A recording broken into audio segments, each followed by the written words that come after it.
Lalo Dagach, the Chilean Palestinian Atheist blogger, has started attacking me and calling me a pro-pedophile apologist. How did this happen? How do I know Lalo? Well, a few months ago, I had commented on his Facebook post. He made a post about reforming Islam, and he said reforming Islam is not possible, and I disagreed with him politely, and he deleted all my comments and he blocked me. That was actually quite a surprise to me. I wasn't expecting that. And then yesterday, unprovoked, he had seen my tweets on Twitter and decided to share my tweets on his wall with some slanderous comments. He said, "This is disgusting. Don't let this guy near kids." And in another comment he left, he said, "We got another Amos Yee here," in reference to the Singaporean blogger Amos Yee, who was known for his shocking views and his pro-pedophilia views. So he's basically misrepresenting me, he's slandering me, and he's saying I'm pro-pedophilia, which I am not. So, and on top of it, he's blocked me, so this is all, he's saying all of this behind my back on his wall, and I cannot comment, I cannot respond. So this is my response.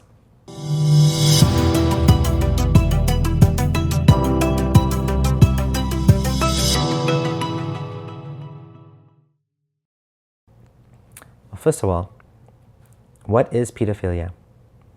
Pedophilia is a psychiatric disorder in which an adult or older adolescent experiences a primary or exclusive sexual attraction to prepubescent children.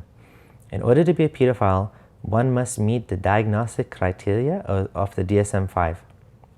That's a famous psychological manual. So, how pro-pedophile am I? In January 2017, I uploaded a video called "Is Muhammad a Pedophile?" on YouTube, stating that while I did not think Muhammad was a pedophile according to the definition of the term, I did believe that child marriage was wrong. Now, what were my reasons for this? First of all, one, the hadith are unreliable. We cannot count on the hadith to be a historic depiction of Muhammad's actual life. If Sunni Muslims do take that specific account, and not all of them do, but if Sunni Muslims do take that specific account as true, we can say this is wrong, because a child cannot give meaningful consent. There are alternate calculations that give Aisha a different age that may or may not be true. We don't know. I'm completely agnostic about the hadith. They may or may not be true, but there's great reason to doubt them. So that's the first problem. Second of all, the definition of pedophile doesn't seem to apply to a man who had 9 wives, none of which were children except for Aisha. It seems more likely to me that Muhammad was simply a man of his time, marrying young and old women alike, based on whatever suited his political and tribal ambitions.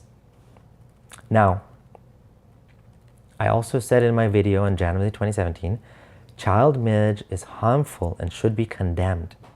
I talked about the harmful health condition called fistula, which often happens in the third world when a young girl gets pregnant and her hips are not wide enough in order to deliver the baby. So I explained that in my original video. You can check that out to understand why that's such a problem. And this happens primarily in places in the world where they're not able to do medical intervention and C-sections. Now, being involved in the harmful cultural practice of child marriage does not necessarily make one a pedophile. Many places in the world today, including much of Africa and sometimes even in America, still have child marriage.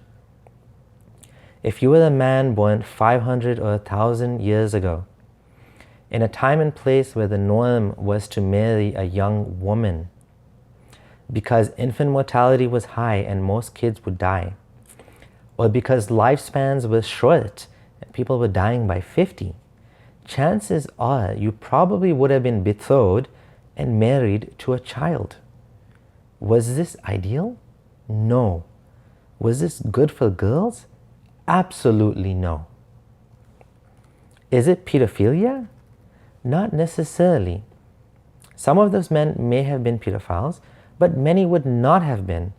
Even if you go back in time and retroactively apply the definition of pedophilia to them, which would again lose much of its utility based on the fact that the world was totally different, those men would have to be primarily sexually attracted to children in order to be considered pedophiles. And many of them were not. It was just the situation of the time that that's what happened. Again, this was not good, but that's the way the world was.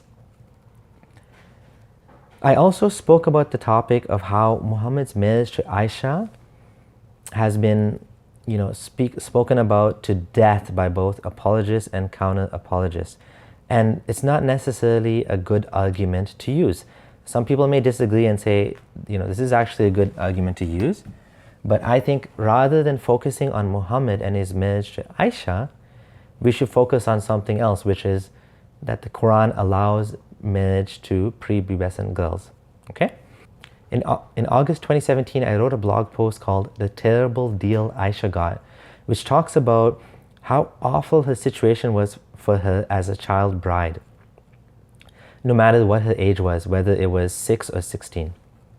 In the Twitter thread I posted July 2017 called The Quran Allows Sex with Prepubescent Girls, I wrote, "Sex with little girls is rape. Young girls cannot give meaningful consent, period."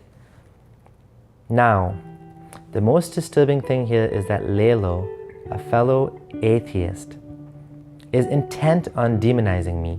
He blocked me on Facebook and Twitter so that I cannot respond on his post, and is trying to make me look like I hold a pro-pedophilia position, which I clearly do not.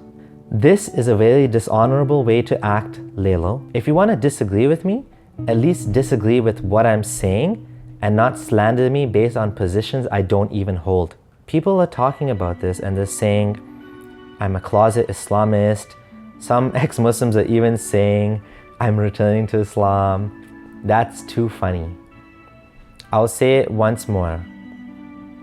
Sex with little girls is rape. Young girls cannot give meaningful consent.